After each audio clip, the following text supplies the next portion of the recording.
Acho que foi. Ele falou que ia ter que tirar algumas pessoas da reunião para poder gravar, nem sei porque que normalmente não acontece isso. Bom, pessoal, então voltando, né? Vou iniciar, vou compartilhar minha tela aqui com vocês. Agora foi. Bom, pessoal, então, hoje o assunto da aula de hoje é mecanismos fisiológicos da dor da ATM. Então, eu estava, assim, estou em disciplinas da pós-graduação, né, dentro da área de fisiologia oral, e eu tenho notado, né, esse ano a turma está bem heterogênea, tem gente de Minas Gerais, tem gente do Nordeste, de São Luís do Maranhão, enfim, de diversos cantos aí do Brasil, e eu tenho notado muito que os cursos de graduação carecem muito na formação de dor. Então, acho que eu comentei na aula passada. As pessoas se formam, né, se graduam em odontologia e não tem essa formação com relação às funções orofaciais. E aí o dentista ele fica limitado, né, a dente, né? Ele se forma limitado a dente. Isso acaba limitando de atender qualquer tipo de demanda. Então, acaba resultando em procedimentos desnecessários, né, com erro de diagnóstico. Então, essas aulas de fisiologia oral distribuídas aí nas disciplinas de pré-clínica, elas vêm agregar muito em termos de formação para vocês com essa formação diferenciada, né? Os dentistas, eles não saem da faculdade sabendo sobre mastigação, avaliação de qualidade mastigatória, da deglutição, sucção. Então, eu tenho assim, enfatizado bem a importância, porque às vezes o aluno ele chega nessas aulas de fisiologia oral e vem o professor de fisiologia e fala: que saco, eu tenho trauma de biociências, eu tenho trauma de fisiologia, eu não quero nunca mais ver fisiologia na vida. E, na verdade, a fisiologia ela é essencial, né, na vida de vocês, uma vez que vocês não estão tratando a boca de bonecos, né? Vocês estão tratando a boca de seres humanos. Então, é obrigação do cirurgião dentista saber das funções fisiológicas para poder entender um pouquinho das patologias relacionadas.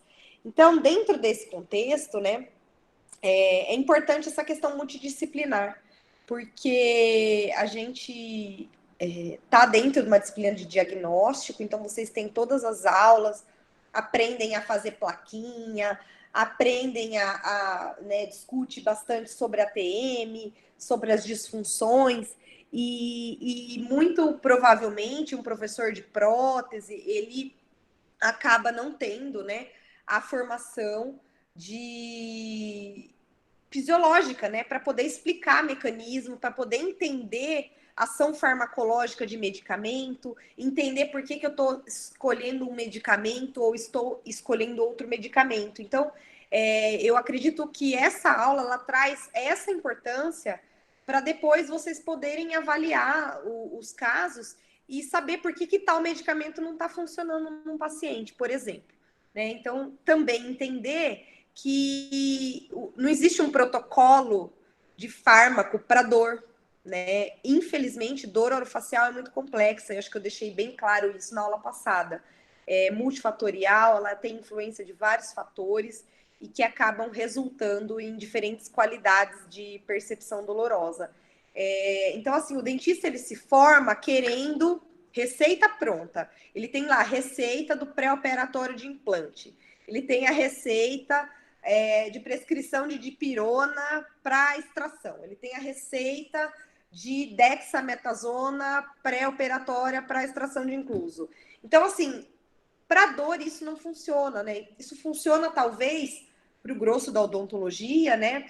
Para fazer uma analgesia pré-impetitiva, uma analgesia preventiva, né? Para medicar um paciente que está com indicação de um antimicrobiano. Então, isso tudo o dentista sai bala, né? Com as receitas prontas, vamos dizer assim, é só imprimir no consultório. Agora, quando a gente está falando de dor orofacial, e aqui dentro dessa disciplina a gente não vai falar de dor orofacial geral, porque é muito amplo, né? Como vocês viram na aula passada, as diferentes classificações, a gente vai fazer especificamente com relação à dor decorrente de desordens temporomandibulares, né? Vocês vão ver que até no fim da aula eu vou puxar um pouco para essa questão terapêutica. Por conta desses mecanismos diferentes, é que um medicamento funciona melhor para um paciente e não funciona para outro, né? Então, o dentista ele tem que abrir a mente e tem que focar mais na anamnese e classificação, em diagnóstico, para fazer o tratamento adequado de pacientes com dor. O que acontece muito também o dentista fica restrito, tem dor aqui, plaquinha.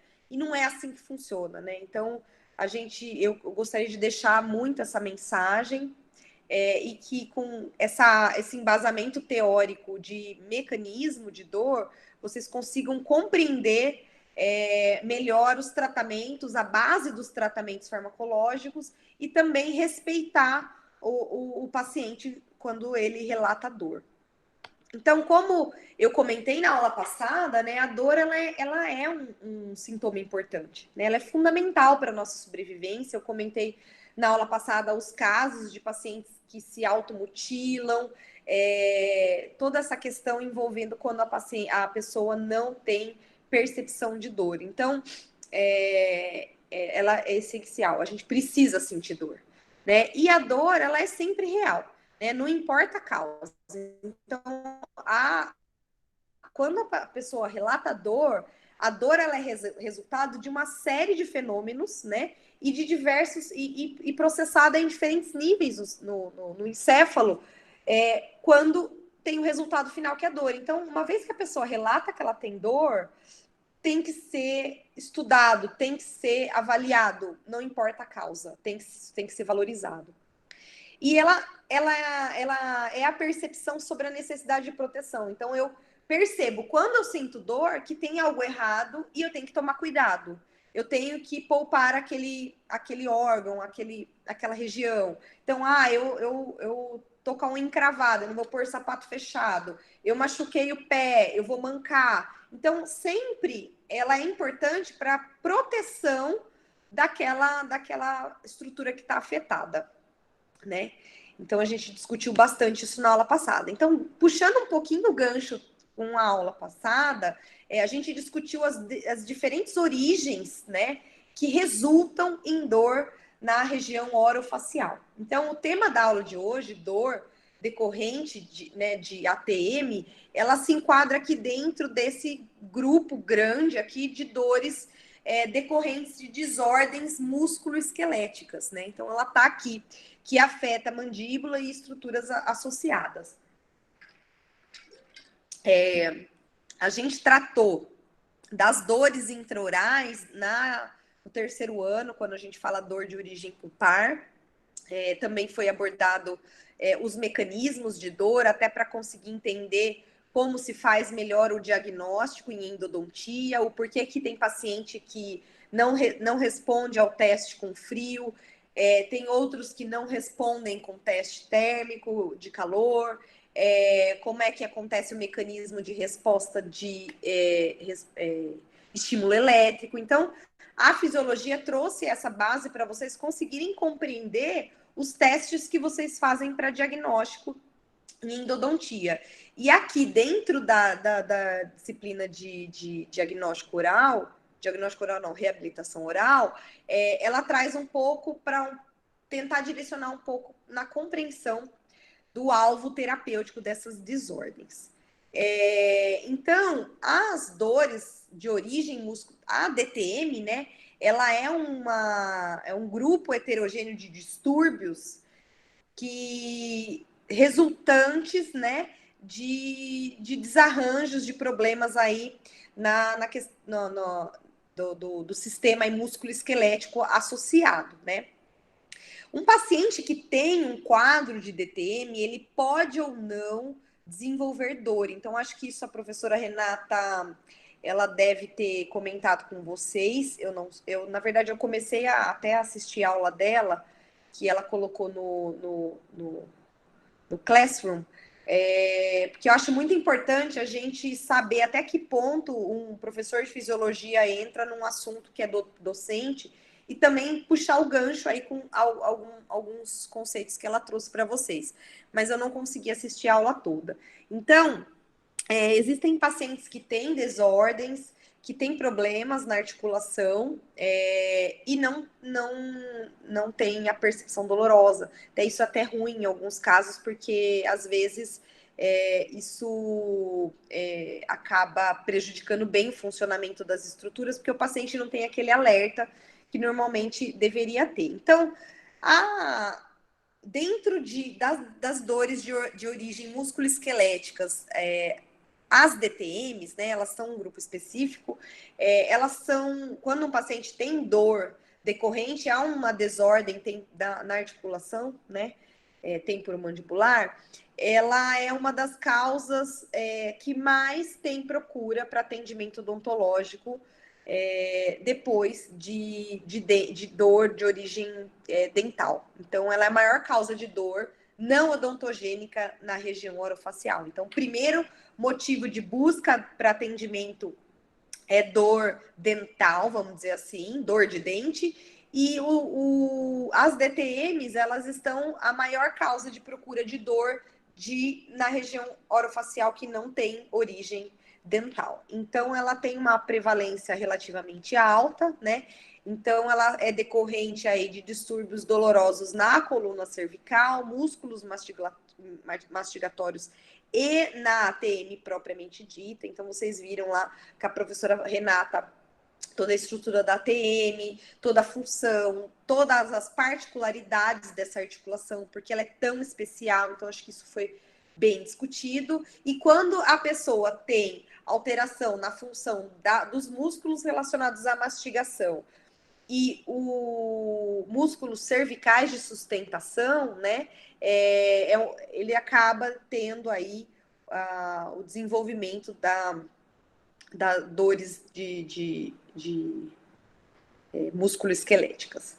Então, uma característica dessa dor, né, dor de origem nas disfunções da ATM, normalmente ela é muito profunda, ela é muito constante. Por quê? Porque está relacionada a uma disfunção, né? E como a professora comentou, a disfunção ou uma alteração de um lado resulta na desarmonia dos dois lados. Então, a pessoa vai acabar compensando para o outro lado e também acaba sobrecarregando a articulação do outro lado, então ela acaba afetando as duas articulações, né?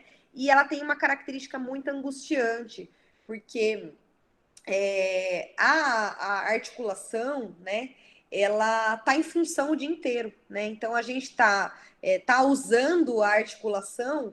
Não é que assim, eu fico quietinha e boa. A gente está deglutindo, a gente está mastigando, a gente está falando. Quem é que consegue ficar num quarto fechado sem usar a ATM? É muito difícil, né? Se a gente pensar, a gente está o tempo inteiro usando a articulação, né? Por todas as funções que a gente conhece, que envolve a boca, né? Ela está trabalhando. Então, é muito difícil o repouso da articulação, então é uma dor de fato aí profunda, constante e angustiante. Normalmente ela pode ter esse caráter agudo e aumentado pelo movimento das estruturas envolvidas. Então, obviamente, quando a gente está com algo lesionado e a gente começa a aumentar o uso daquela estrutura, ela piora o quadro de dor, né? Então, ela aumenta a dor aí da TM. E a articulação ou a musculatura, ela também pode doer em repouso, né? Então, isso acontece quando eu tenho a lesão, e aí a gente vai discutir um pouquinho dos quadros de sensibilização central e periférica, que conferem à dor da ATM um grau de complexidade maior. É muito difícil de tratar. Então, essa é a importância aí desse tema dentro da formação de vocês. Normalmente, um paciente que ele tem um quadro de pulpite, é simples, ele vai, o dentista anestesia, faz a intervenção, descontamina o canal. Isso por si só já resulta num alívio de dor do paciente, né? O que não acontece nos pacientes que têm DTM e dor. O grande problema é um grande desafio, porque ela envolve função, difícil manipulação de articulação, envolve a especialidade, né? Então, o quadro de dor aguda ali, nociceptiva, que a gente vai discutir bastante, ela acaba se agravando pela dificuldade de intervenção, de tratamento adequado, aí demora para fazer o diagnóstico, demora para fazer o tratamento correto, e o quadro vai só piorando, né? Então, normalmente, um paciente que tem dor relacionado a DTM, ele é um paciente que vai ter um grau de dificuldade maior para fazer o tratamento. Para muitas vezes nem consegue eliminar 100% a dor desse paciente. Então, ela tem um sintoma muito comum de dor crônica, né? De dor mal localizada, né? A gente falou bastante isso também dentro de pouco e periápsia. Eu vou retomar esses conceitos e por que isso acontece. E muitas vezes ela pode ser referida para outras estruturas. Então, é muito comum o paciente ter uma desordem da articulação e relatar dor em estruturas distantes do foco do problema, né? E isso acaba resultando no diagnóstico errado, muitas vezes, e na intervenção também inapropriada. Então, pode resultar em dor na face, ATM, músculos. Muitas pessoas desenvolvem dores de cabeça e dor de ouvido também, né? Então, isso também está muito associado.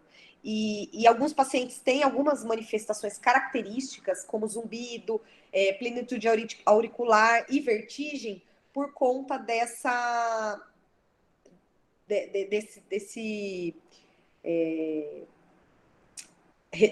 de referir, né? Então, ele acaba tendo sintomas distantes do foco e que acaba tendo percepções diferentes e acaba confundindo o diagnóstico.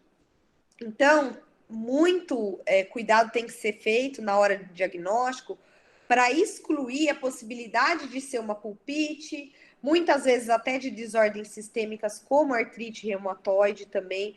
Pacientes com artrite também pode ter dor na articulação temporomandibular, e a causa daí, no caso, é artrite, não uma disfunção.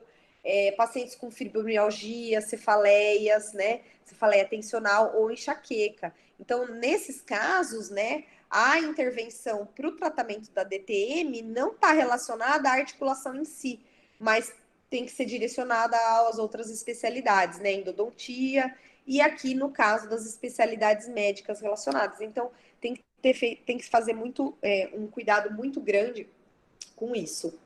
Eu acho que eu até mencionei para vocês na aula passada, né, a mãe de uma aluna que acabou caindo na mão de um especialista de DTM por conta de uma dor, zumbido muito grande, né, na região da articulação, e foi diagnosticada com câncer na meninge. Então, assim, por conta dos exames complementares solicitados, ela chegou, né, e foi encaminhada para o oncologista. Então, tem que ter tomado. Imagina se essa pessoa cai na mão de um dentista ruim, que fica tentando fazer um monte de coisa para sanar um problema que não tem nada a ver com o dentista, né? Então, a gravidade de um erro diagnóstico é muito grande quando se trata de outras condições dolorosas que podem estar refletindo também dor na articulação. Então, tem que tomar bastante cuidado. Então, assim, eu gosto de enfatizar isso e deixar vocês com bastante medo, porque quando vem um paciente com quadro de dor crônica e esses sintomas meio difusos, mal localizados, né, tem que ser feito o encaminhamento para um profissional para fazer o diagnóstico quanto antes, porque senão fica passando de mão em mão, não resolve, e no caso de ser um tumor, por exemplo, um câncer, o tempo é essencial aí para salvar a vida do paciente. Então, como a gente viu na aula passada, dentro da classificação para as dores, né, orofaciais, as dores de origem da ATM, elas formam um grupo grande, né, específico dentro de dor de origem orofacial, e elas estão divididas em dois grandes grupos, né? As dores da ATM primárias, que de fato resultam de um problema primário na ATM, então eu posso ter esse problema sendo um quadro de dor aguda, né? E isso aí é melhor, porque um paciente que tem um quadro de dor aguda provavelmente ainda não teve a cronificação dessa dor, então o tratamento ele acaba sendo mais simples e o prognóstico de sucesso é melhor, né? E também a segunda possibilidade aqui de dor primária, né? Já num quadro crônico. Então, a classificação, né, ela é importantíssima. Eu preciso dizer que se de fato aquela dor que o paciente está sentindo é decorrente da TM, ou não é decorrente da TM, aí eu tenho que buscar a causa da dor, né? E ela também também posso ter dor na ATM de uma condição secundária a alguma condição. Então, como eu mencionei para vocês, eu posso ter uma dor na ATM resultado de um paciente que tem artrite, né? A artrite afeta as articulações, obviamente a TM é uma articulação que normalmente pode ser afetada num paciente que tem artrite. E aí não adianta eu instituir medidas de tratamento para DTM, porque ele não está num quadro de DTM, ele tem uma dor na ATM decorrente de uma artrite. Então, o meu tratamento não vai funcionar, né? Quem tem que fazer o tratamento desse paciente é o paciente reumatologista, que vai tratar a artrite dele. Então, o tratamento da artrite vai resultar numa melhora no quadro de dor da ATM, né? Ou um deslocamento de disco, né? Então, o deslocamento do disco pode culminar com dor na articulação, doenças degenerativas de articulação e subluxação. Então, são todos classificações de dor aí que não são resultados de uma disfunção primária da articulação propriamente dita.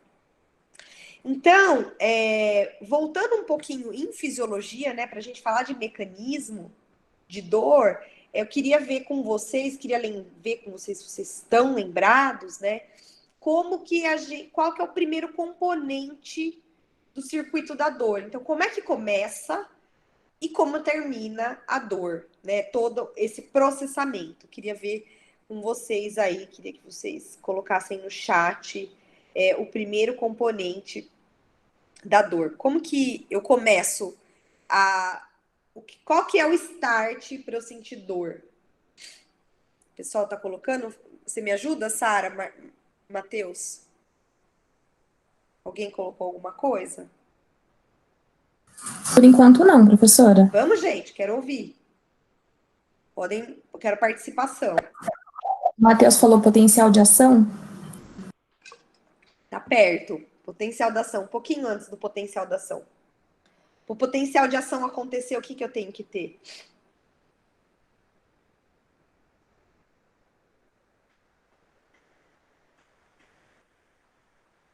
Estão dizendo estímulo. Estímulo nervoso. Isso. Tá no caminho. Então, o primeiro componente da dor é o estímulo nociceptivo, né? Não é qualquer estímulo. O estímulo tem que ser numa magnitude que consiga ativar nociceptor. Então, uma característica da dor, né, é que os receptores de dor, os nociceptores, eles têm alto limiar. Então, quando eu estou fazendo estímulos não nociceptivos, eles não têm a magnitude necessária para deflagrar o potencial de ação, conforme o Matheus falou, né? O estímulo ele tem que ser tão grande que de fato desencadeia e ativa esses nociceptores. Alguém vai falar alguma coisa? Não? Então, igual assim, eu fingi que eu dei um murro, né? Se essa pancada não tiver uma magnitude suficiente, eu não vou sentir dor, eu vou sentir toque, né? Eu vou ativar mecanorreceptores e não nociceptores. Então, a dor, ela começa com o estímulo. O estímulo na magnitude nociceptiva, né? Que consiga deflagrar o potencial de ação, né? Que ela atinge o limiar. E aí, quem recebe esse estímulo nociceptivo?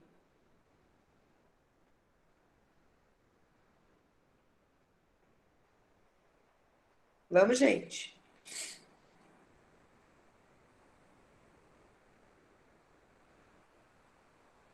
Vamos? Estão dizendo nociceptores. Isso, muito bem, ótimo. Então, quem recebe esse estímulo é o receptor, né? No caso da dor, a gente está falando em nociceptor, né? Se a gente estivesse falando em estímulo tátil, quem estaria recebendo esse estímulo e convertendo o estímulo físico em potencial de ação seriam mecanorreceptores, né? Ou mecanoceptores.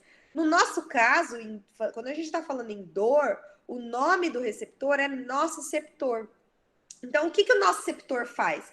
Ele converte esse estímulo, que pode ser físico, certo? Por exemplo, uma incisão, e pode ser químico também, né? Então, se eu estou falando em mediador inflamatório, se eu estou falando em infecção, né? Liberação aí de produtos de metabolismo de bactéria, por exemplo, eu estou falando em estímulo químico. Então, esse nosso receptor, ele consegue pegar esse sinal, aí, esse estímulo físico ou químico, e transformar em potencial de ação, que é o fenômeno da transdução, né? Ele transduz esse sinal em potencial de ação, e esse potencial de ação vai via fibra aferente primária e vai seguir o rumo, né, a transmissão até atingir as estruturas responsáveis pelo processamento da dor. Onde que essa dor ela é percebida? Qual a estrutura responsável pela percepção? Vamos, gente. Alguém, por favor. Quem percebe a dor? A Thaís respondeu o córtex. Ótimo, que bom. Obrigada, Thaís. O córtex, né? O córtex é a estrutura do encéfalo responsável pelas sensações, né? A gente viu lá em Neurociências 1. Todas as sensações somáticas, quando a gente está falando em sensação somática, é tato, né? As diferentes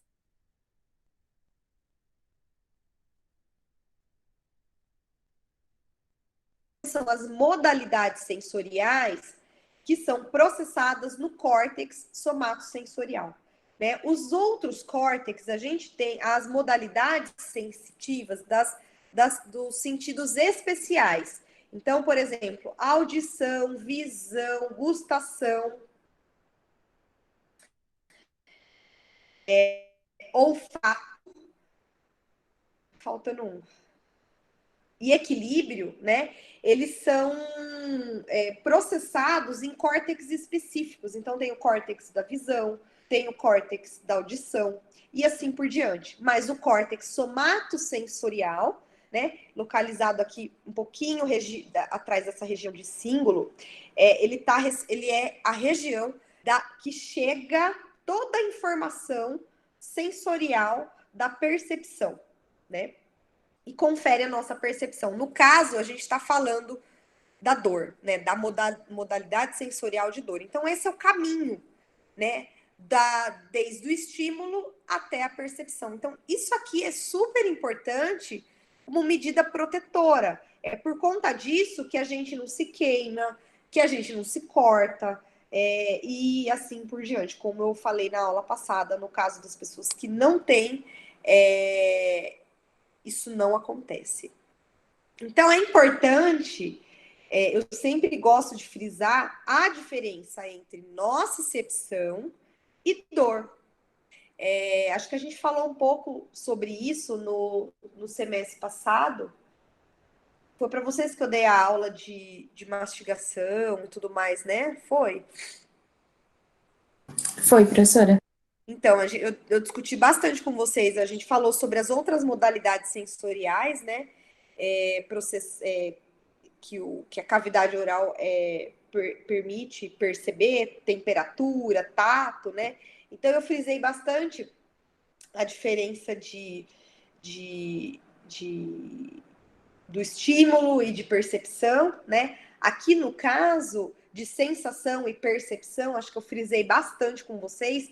E aqui dentro da aula de dor, eu queria só transpor a ideia, né? O raciocínio é o mesmo, a diferença entre a nocicepção e a dor.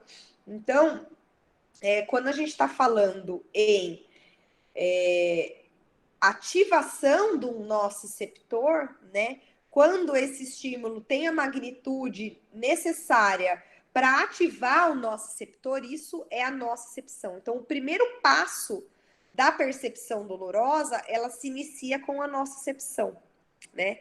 E de fato é a nocicepção que a gente bloqueia realizando anestesia local, né? Ele bloqueia os canais de sódio e não deixam acontecer o potencial de ação.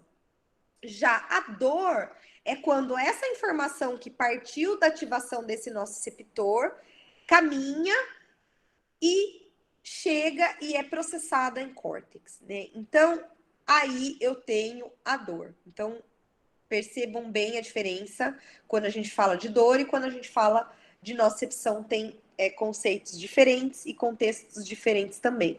Então, no caso, quando a gente administra um anestésico geral para o paciente, a gente bloqueia o encéfalo, centros de processamento, né?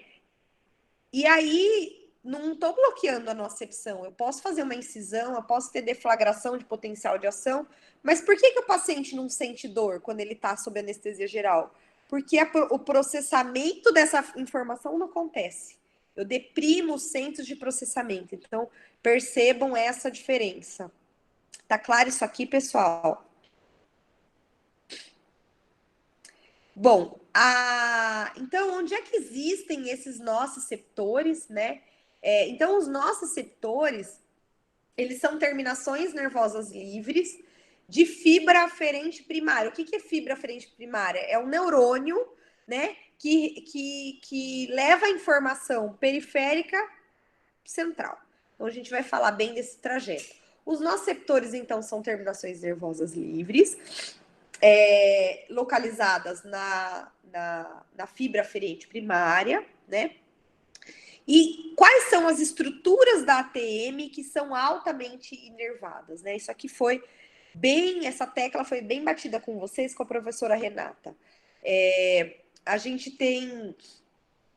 Como é que acontece essa inervação? Então, na verdade, a professora Renata, ela abordou bem superficialmente com vocês quem é que leva a informação de sensações aí para o sistema nervoso central. Então, a gente está falando no quinto par craniano, o nervo trigêmeo, né?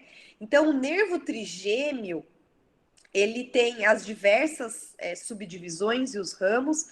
Então, aqui, as informações aqui, o ramo oftalmico, né? Ele traz informações aqui dessa região da face. O ramo maxilar, ele traz informações dessas estruturas aqui, abaixo aqui do nariz, da órbita, né? Da boca, até essa região temporal aqui. E o ramo mandibular, né? Então, acho que a professora falou para vocês, né? As informações oriundas da articulação estão aqui, né? Visivelmente com esse desenho, a gente observa que não é o ramo oftalmico que leva informação da ATM, que não é o ramo maxilar que leva informação aferente, mas é o ramo mandibular que leva informação da aferente, né? O ramo mandibular, ele tem duas divisões, o ramo posterior e o anterior. Então, eu tenho, não está ilustrado nessa imagem, então, do ramo posterior, ele tem três divisões, né? O aurículo temporal, o nervo lingual e o nervo alveolar inferior. Então, vocês viram isso em anestesiologia, né? Então, quando eu faço o bloqueio do nervo alveolar inferior, e normalmente eu bloqueio o nervo lingual junto, né? Eles estão muito próximos. Eu vou fazer uma técnica de Labat, bloqueio do maxilar. Tem nada a ver com a TM, né? Então, ela inerva aqui os dentes superiores e tudo mais. E então, assim, o dentista, ele trabalha, né? Ele deve dominar essa inervação, especialmente por conta das técnicas anestésicas. Então, dentro, a subdivisão do aurículo temporal do ramo posterior, ela inerva a maioria das estruturas da TM. O aurículo temporal é um nervo sensorial puro, né? Enquanto, por exemplo, aqui o lingual sensorial, no caso alveolar inferior, ele é tanto sensorial quanto motor. Então, ele praticamente só leva informação, praticamente não, só leva informação da periferia da estrutura para o sistema nervoso.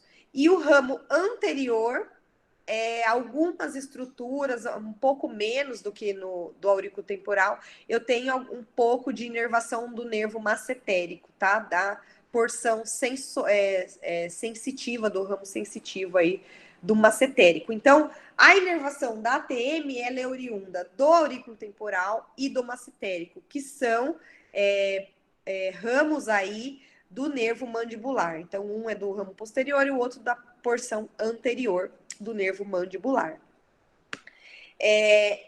As estruturas que são de fato inervadas, né? Então, a professora Renata falou bem com vocês que o disco não tem inervação, né? Mas os elementos aí da articulação que são muito inervados são os ligamentos discais, né? Que fixam o disco na cabeça do côndilo. Ligamento posterior, né? O tecido retrodiscal, ou zona bilaminar, que estabiliza o disco ali com relação aos movimentos que ele faz ali durante os movimentos de rotação e de abertura e fechamento e translação, e a cápsula articular. Então, essas são as estruturas que são mais inervadas da ATM. Então, eu tenho essas estruturas altamente inervadas, então são ricas em nociceptores aferentes.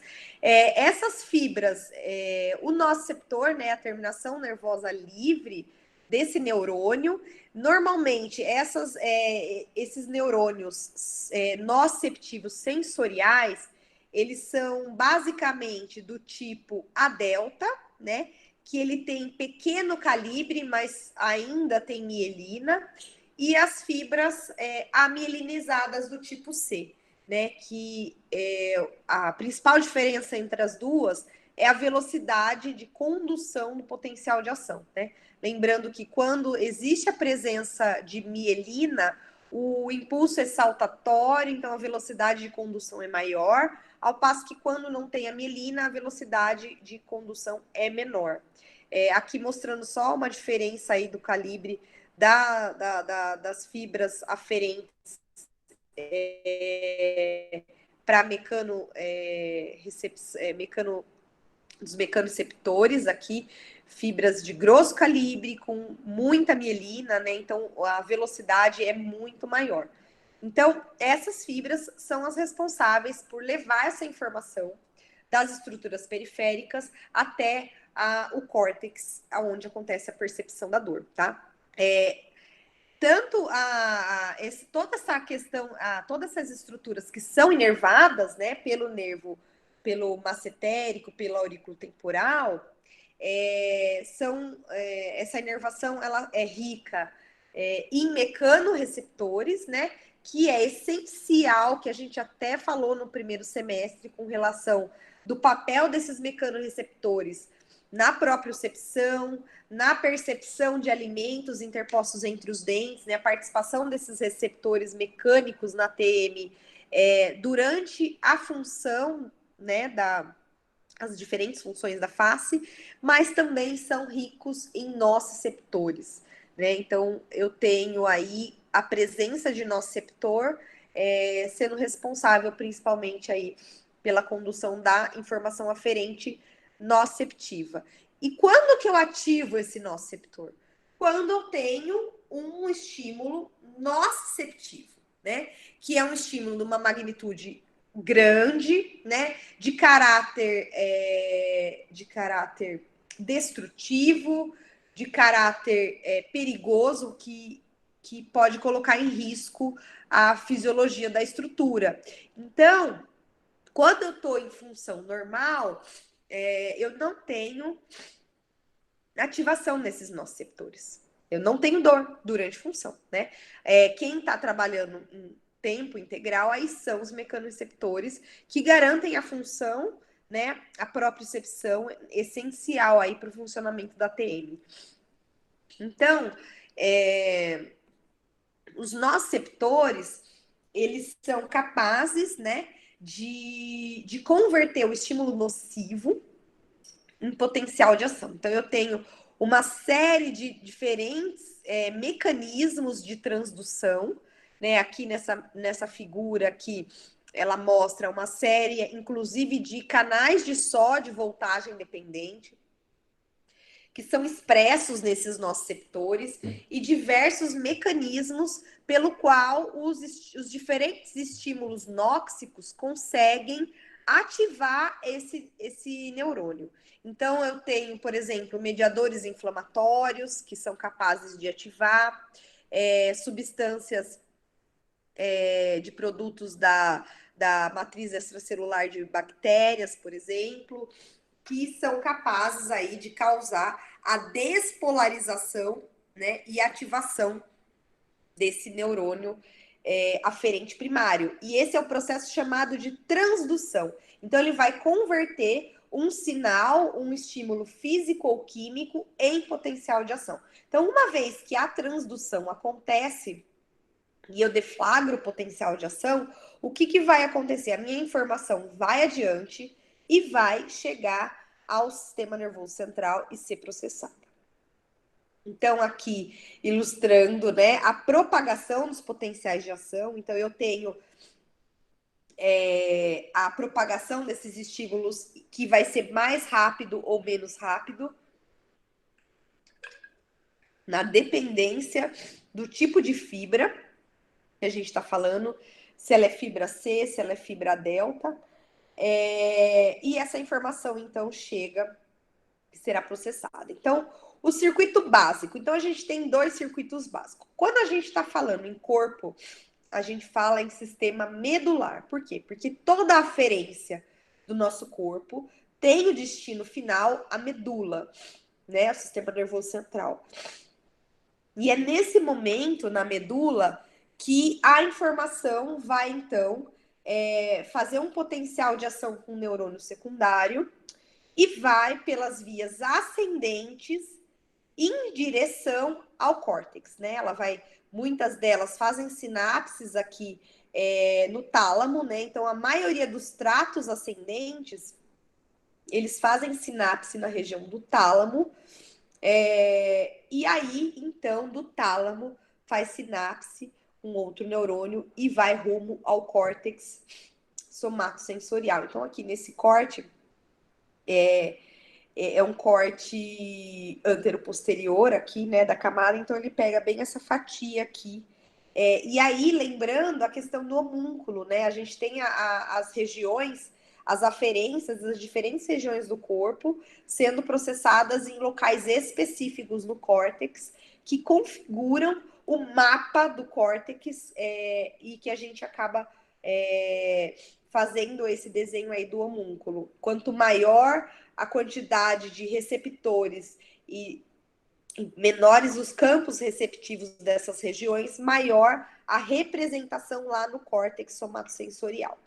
estão aqui ilustrando as fibras C e as fibras A delta em relação à fibra beta, né?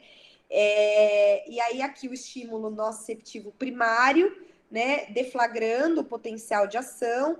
No caso da medula, o corpo celular desse neurônio aferente primário, ele está no gânglio da raiz dorsal, fora do sistema nervoso central, né? Então, eu tenho o corpo celular aqui. Então, eu disparo o potencial de ação aqui, esse potencial de ação vem e vai fazer sinapse com o neurônio secundário no sistema nervoso central, no corno dorsal da medula.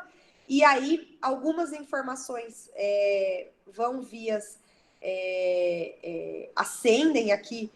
Aqui, na verdade, está demonstrando só vias descendentes, mas alguma informação mecânica associada sobem por vias de tratos ascendentes aqui relacionadas à percepção de tato, e algumas informações cruzam a medula e vão rumo às vias ascendentes aí com destino final no córtex. Já quando a gente está falando da região orofacial, a gente está falando na captação dessa informação periférica via o quinto par craniano. Então, a gente está falando em sistema trigeminal. Então, o dentista tem que dominar muito o sistema trigeminal. Óbvio que ele tem que saber o que é o sistema medular, mas ele tem que dominar muito o sistema trigeminal. Então, no caso do sistema trigeminal, eu tenho os neurônios aferentes aqui, eles, tipicamente, né, pela anatomia, assim, olhando, obviamente esse neurônio aferente, ele é pequeno, muito menor em relação a outros neurônios do sistema medular. Então, esse neurônio, ele capta essa informação aqui perifericamente, falando. O corpo celular desses neurônios estão localizados no gânglio trigeminal e eles vão fazer sinapse no sistema nervoso central no complexo nuclear sensorial. Então, o complexo nuclear sensorial, ele é dividido em núcleo sensorial principal, que recebe as aferências de tato fino e etc. E o núcleo do trato espinhal, que é essa região aqui, que na verdade é quase que uma continuação aqui da medula cervical, da região cervical da medula aqui. Então, no tronco, né? Então, eu tenho essa região aqui que recebe as aferências de estímulos que tem um menor grau de especificidade, como estímulo térmico, tato grosseiro e dor, tá? Então, esse é o segundo passo, onde eu tenho a segunda sinapse aqui dessa informação. E aí, essa informação, essa sinapse vai rumo ao tálamo e do tálamo para o córtex somatosensorial. Então, esse é o trajeto quando a gente está falando de dor em sistema trigeminal, na região orofacial. Pessoal, tá dando para acompanhar? Vocês estão recordando? Porque isso aqui eu já falei para vocês lá quando a gente falou de sensibilidade tátil e térmica, né, da região orofacial, no semestre anterior. Então, qualquer coisa vocês me interferem, tá? Eu pau. Vocês querem fazer intervalo? Como que tá? Podemos seguir? Qualquer coisa vocês também me avisam, tá? Então, pessoal, as informações que chegam aqui no núcleo do trato espinhal, no complexo sensorial, né? Elas são informações que vêm de diferentes regiões, né? Especificamente, quando a gente está falando no núcleo do trato espinhal, ele recebe aferência de pele da face, de mucosa oral, de dente, de vasos sanguíneos, de músculos e da TM. Então, eu tenho um alto grau de convergência. A gente falou sobre isso lá em Biociências 1, né? Retomo aqui, provavelmente foi falado isso, eu não lembro, eu já me esqueci se fui eu que dei aula, mas eu acho que não.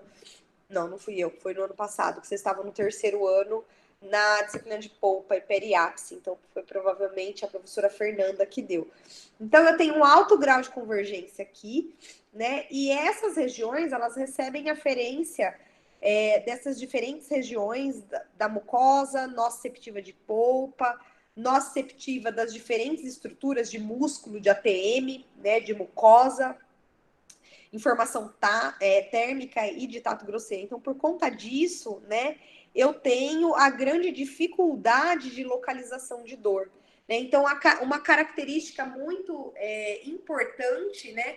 Que, por um lado, eu tenho a região orofacial muito sensível, né? Com campos receptivos pequenos, que a gente fez o teste de discriminação de 2 pontos.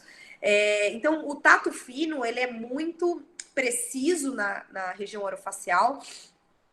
Porém, quando a gente está falando em tato grosseiro e as aferências de dor térmica, normalmente eu tenho um caráter difuso, né? Muito mal localizado e acontece muito na odontologia a dor referida, né? Então, só recordando com vocês, a dor referida, ela é uma dor percebida distante da origem dela, né? Então, por exemplo, eu posso ter uma dor referida para ATM, mas o foco do problema é uma pulpite em primeiro molar, em pré-molar, então tá longe, né? Mas a pessoa tá com dor lá na TM. Mas aí eu vou fazer um exame no paciente, nitidamente ele tá num quadro de pulpite. Então, tem esse problema, né, de dor referida, dor difusa, dor mal localizada, que acaba dificultando o diagnóstico. Então, é por esse motivo, por conta desse alto grau de convergência aqui, né? Dessa região receber informação. Ao mesmo tempo que eu estou recebendo informação da face, eu estou recebendo informação do músculo, da TM, então acaba sendo uma dor, um contexto só. Então, eu tenho o motivo pelo qual as características de dores orofaciais serem dessa forma. Então, voltando, né, no nosso mecanismo, eu tenho a primeiro tipo de dor, a dor periférica nociceptiva. Então, quando que ela acontece, né? Eu já falei um pouquinho dela. A gente tem a dor periférica, né? Vocês têm que acostumar um pouco com essas palavras, é uma questão de costume de ouvido. A dor periférica nociceptiva é aquela dor que tem um caráter agudo, né, pontual, né, e ela está diretamente relacionada ao problema, ao estímulo nóxico. Então, normalmente ela acontece quando não tem um problema crônico relacionado, né? Porque quando a gente tem a cronificação da lesão, a gente acaba perdendo essa relação aqui de intensidade de dor e magnitude do estímulo. Então, vejam, quando a gente tem uma dor nociceptiva periférica, ela está proporcional ao problema. Então, vejam, se dói muito, provavelmente acontece muito dor quando eu tô com contato prematuro, né? Então, é aquela coisa pontual, resolveu, acabou a dor. Né? Então, ela tem esse caráter agudo e transitório e ela está relacionada a um dano tecidual potencial real, proporcional à intensidade. Então, quanto maior o dano, maior a dor. Quanto menor o dano, menor a dor também. Porém, quando eu não tenho a resolução dessa dor periférica nociceptiva, né? Quando eu não acho a causa e não trato a causa, o que acontece? Eu começo a iniciar um processo chamado, não é sensitização, é sensibilização. Ou sensitização também não está errado. É um quadro de sensibilização periférica. O que é sensibilização periférica? Então, o que acontece? Eu começo a ter a presença de mediadores, né, no local que começam a alterar a transmissão dessa informação dolorosa. Então, é o telefone sem fio, né? Nítido. Então, o telefone bonitinho, sem fio, começando lá, pessoa fala, responde, ótimo. Quando esse negócio começa a se estender muito, começa a ter a distorção da informação. É tipicamente o que acontece nesse quadro, né? A falta de resolução do problema, né? O que ele acontece? Ele começa a ter uma série de mediadores liberados por células locais, por neurônios locais, por células sanguíneas também, células residentes, células sanguíneas. Essa liberação maciça de mediadores aí, de fatores de crescimento, substância P, CGRP, que são substâncias liberadas por neurônios, bradicinina, histamina, serotonina, ATP, uma série de citocinas inflamatórias. Essas moléculas, né, elas acabam alterando a condução desse neurônio. Então, eu tinha aqui um quadro inicial de nocicepção periférica, aguda, com potenciais de ação liberados proporcionalmente à lesão, e quando eu tenho a sensibilização periférica, eu tenho um aumento no potencial de descarga aqui desse neurônio. Eu tenho um aumento de excitabilidade neuronal. Então, quando eu tenho os neurônios sensibilizados, nossos receptores ficam sensibilizados, eu começo a ter alteração na percepção de dor. O que seria isso? A minha percepção dolorosa, ela perde a referência de proporção com a origem da dor. Então, eu posso ter um quadro de dor exacerbada que não é proporcional à lesão do tecido. Por quê? Por conta dessa sensibilização. Então, quais são as percepções na alteração, na percepção de dor que normalmente acontece nesse quadro de sensibilização? Então, a gente já falou, provavelmente vocês já ouviram esses termos, já era para vocês terem ouvido falar desses termos. Provavelmente foram abordados esses temas lá na disciplina de Poupa e Periápse, porque é justamente isso que a gente avalia nos testes de percussão e de sensibilidade pulpar com o frio, né? Então, no caso, quando eu tenho a redução do limiar de excitabilidade do neurônio, né, do nociceptor, o que acontece? Aquele nociceptor, ele necessitava de um estímulo de uma magnitude muito grande para ser despolarizado. E aí, esses mediadores que são liberados no local, eles reduzem o limiar de excitabilidade desse nociceptor. E aí eu faço o quê? Eu tenho um quadro de alodinia. O que é o quadro de alodinia? Aquele estímulo que normalmente não causava dor, passa a causar dor. Então, o quadro típico, né, dentro da odontologia, que a gente exemplifica muito a alodinia, é o teste de percussão. Né? Então, quando o paciente responde positivamente no teste de percussão, ou seja, a percussão não causa dor. Né?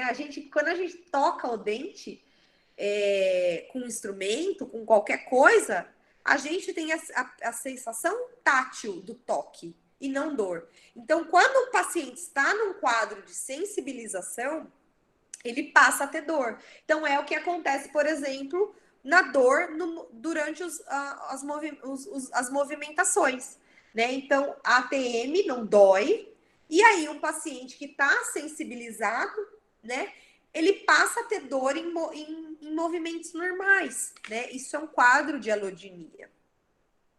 Já uma outra alteração resultante de sensibilização periférica é aumento na responsividade do estímulo nóxico. Então, por exemplo, um estímulo que já causava dor, ele passa a causar uma dor aumentada. Então, por isso que a gente fala, um estímulo álgico, eu tenho uma resposta hiperálgica, que é o quê? É a hiperalgesia. Eu tenho uma dor aumentada no estímulo que já causava dor. Então, se eu abrir excessivamente a minha boca, eu posso sentir dor. Por quê? Porque eu estou aí excedendo o limite de movimentação da minha articulação e dói. Só que se eu já estou num quadro de DTM, quando o paciente já está sensibilizado, eu tenho uma dor muito grande, né? Com excesso de movimento. Então, é um outro quadro aí de alteração de percepção. Que é o que a gente avalia no teste de sensibilidade, por exemplo, pulpar,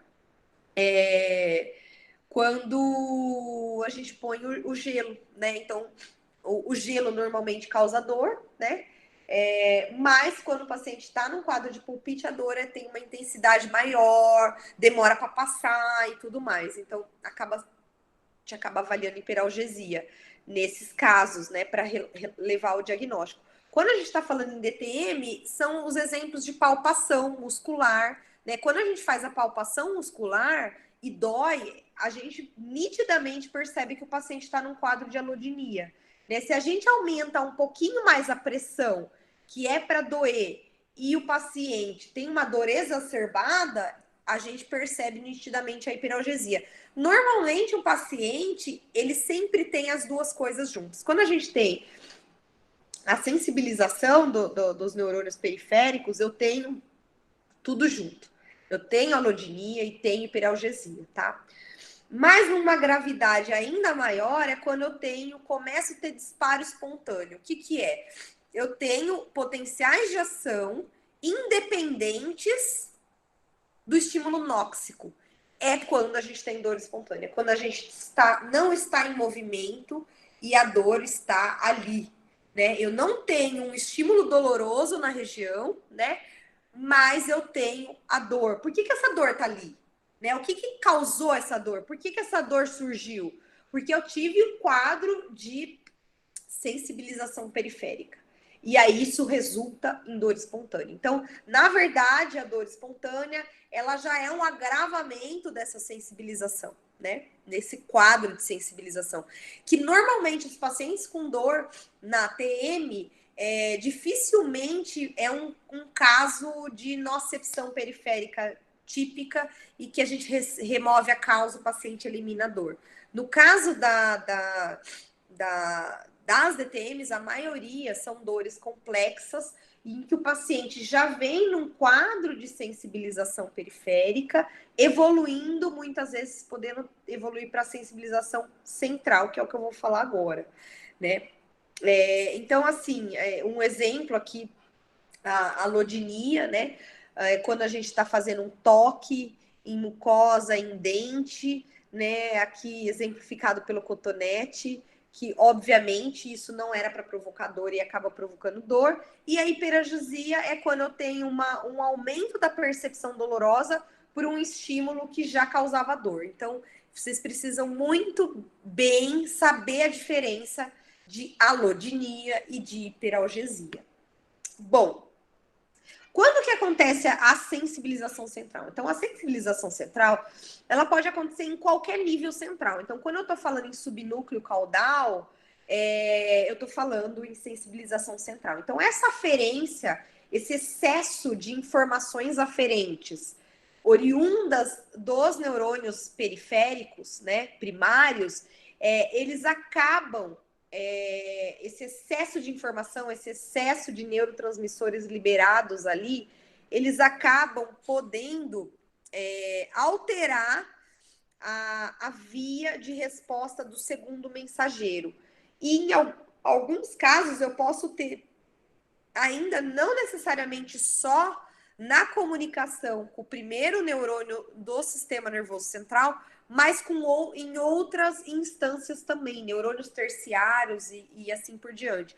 Então, o que acontece, né? Aqui um exemplo típico aí, ilustrado pela própria professora Silverthorne, ilustrando um mecanismo, a liberação de neurotransmissor aqui, ele ativa canais aqui, que alteram a permeabilidade dessa célula pós-sináptica aqui. Então, ele aumenta a despolarização via canal de AMPA acaba despolarizando canais voltagem dependentes, né? Então, eu tenho aqui um neurônio com já num pré-disparo, já pronto para disparar um potencial de ação, porque ele está aqui mais positivo, né? Eu tenho entrada de cargas positivas, né? Isso aqui em excesso sensibiliza muito esse neurônio aqui, então ele já fica assim, prontinho para disparar potencial de ação. E dependendo da quantidade dessa chegada de informação periférica aqui, esse neurônio ele fica tão despolarizado que ele pode começar a despolarizar sozinho, né? E aí eu perco mais ainda a referência de dor com o foco de dor, né? Então o paciente ele tem dor, a manifestação dolorosa dela é completamente não relacionada ao estímulo, né?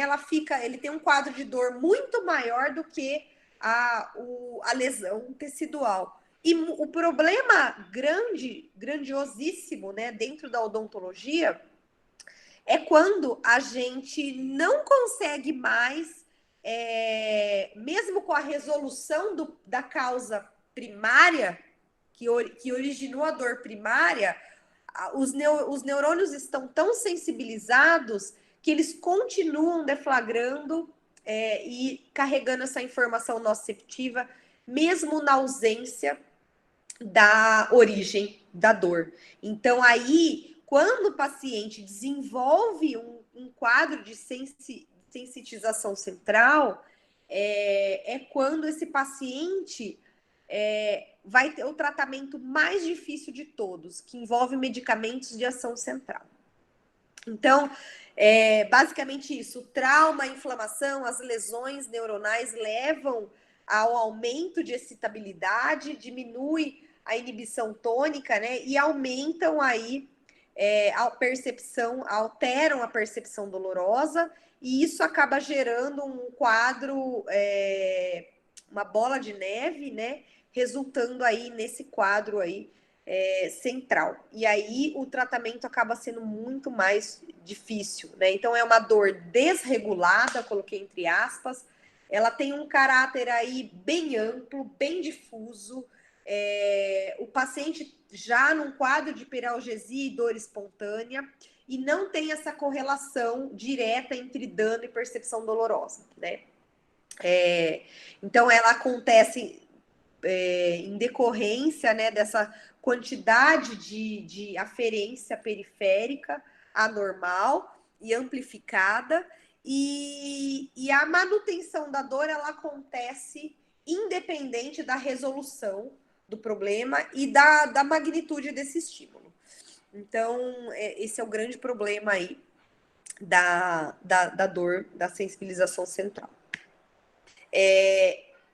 Além de tudo isso que a gente está falando, né, a dor ela é influenciada por uma série de outros fatores, né? Fatores genéticos podem interferir na percepção de dor entre os pacientes, a qualidade de vida, né, que esse paciente leva, os fatores estressantes que eles estão submetidos, a qualidade de sono, e mecanismos de modulação. A gente tem uma série de mecanismos que modulam a percepção dolorosa e diminuem, né, a percepção de alguns pacientes em relação aos outros.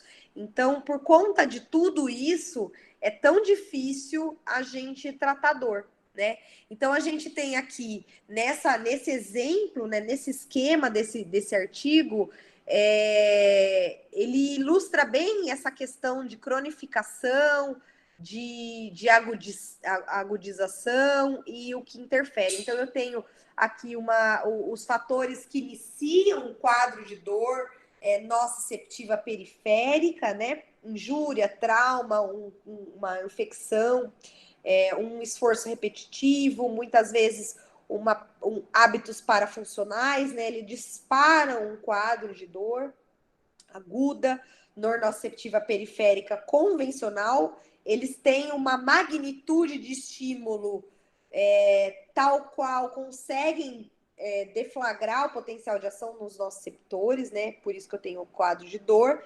E eu tenho uma série de fatores que podem ajudar, né, a eliminar esse problema, a resolução do problema, que diminui o risco para que essa dor cronifique, né?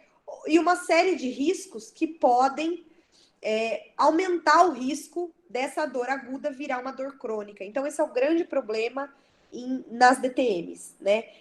Primeiro de tudo, problemas de diagnóstico, o erro de diagnóstico e terapias que não resultam na resolução do problema, predispõem o paciente a evoluir para uma dor crônica, e uma série de outros fatores, como qualidade de vida, né, qualidade de sono, emoções, né, a qualidade emocional, o suporte psicológico, familiar dessa pessoa, né, experiências de vida, pessoas que fazem técnicas integrativas, meditação e yoga, tudo isso vai trabalhar e reduzir o risco de cronificar. Ao passo que pacientes que tenham outras comorbidades, que têm péssima qualidade de sono, obesidade, ansioso, né? Uma coisa piora a outra, e o paciente tem a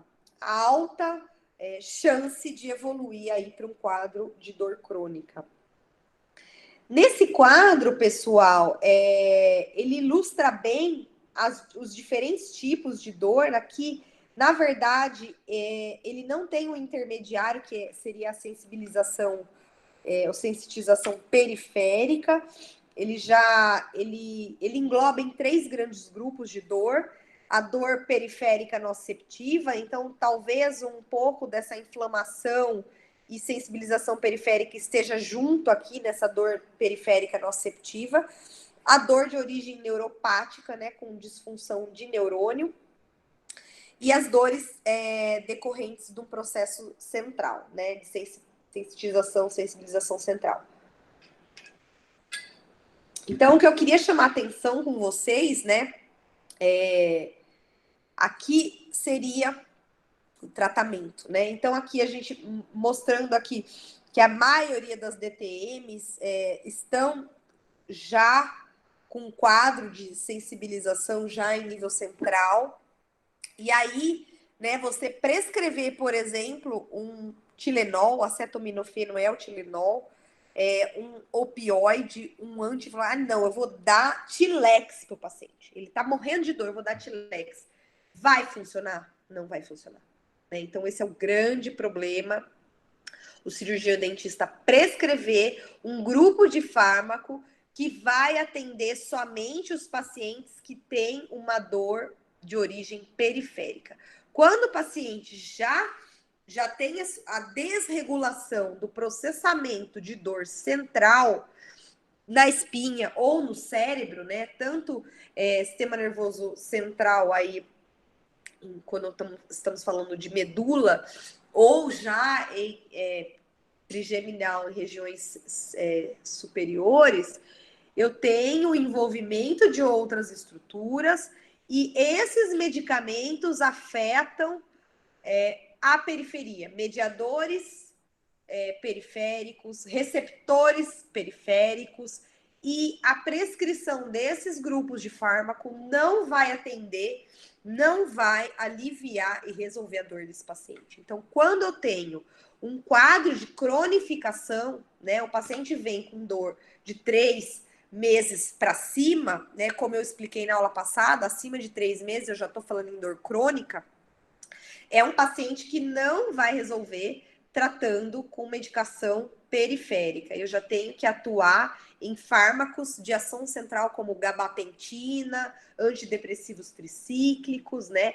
Terapias aí de comportamento, psicológica, né? Medidas de intervenção na qualidade de vida desse paciente. Tudo isso pode ajudar, mas o grupo de fármaco aí está mais diretamente relacionado a fármacos de ação central, né? De mediadores relacionados à transmissão dolorosa, serotonina, dopamina, fármacos aí que estão relacionados à neurotransmissão central. Então, são esses medicamentos que vão ter uma eficácia. E mesmo assim, se o diagnóstico não é preciso e a intervenção do dentista não é precisa, o paciente não sai do quadro de dor. Então, é muito difícil tratar dor num paciente que já tem o processamento de dor desregulado, né? Falando em nível central aí. Então, são pacientes de difícil tratamento, de difícil terapia, que corriqueiramente no consultório um dentista aí que não tenha formação em DTM e dor orofacial não vai conseguir resolver. Então, o cirurgião dentista clínico geral, ele tem que reconhecer, novamente, já falei isso na aula passada, ele tem que bater o olho e ver que aquilo não é para ele, né? Ele tem que encaminhar esse paciente. Né? Então, a gente não adianta, vou prescrever uma gabapentina. Não tem experiência, vai encaminhar para neuro, para especialista em dor DTM, que vai conseguir tratar esse paciente. Então, assim, o resumo da aula, né?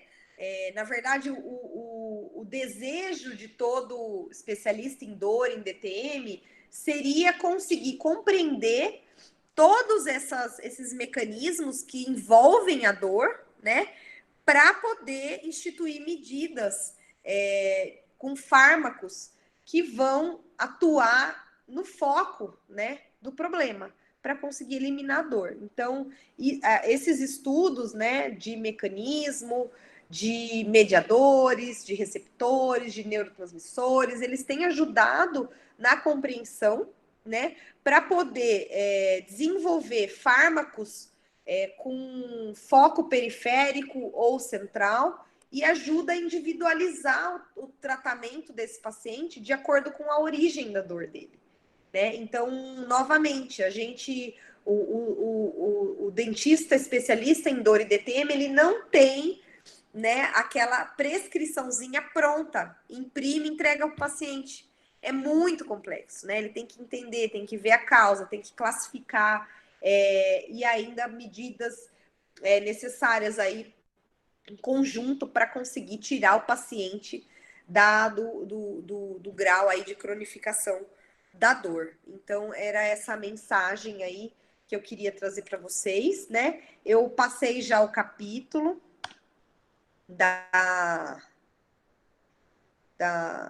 para leitura recomendada. Eu gostaria de agradecer a presença de todos. No fim, a aula acabou 1h30 de aula, acho que cansativo. Eu sei que, por isso que eu até perguntei se vocês queriam um intervalo, mas ninguém falou nada. Acho que vocês estão naquele assim, eu quero me livrar logo disso, não quero intervalo. Pessoal, então é isso, né? Essa mensagem que eu queria trazer para vocês.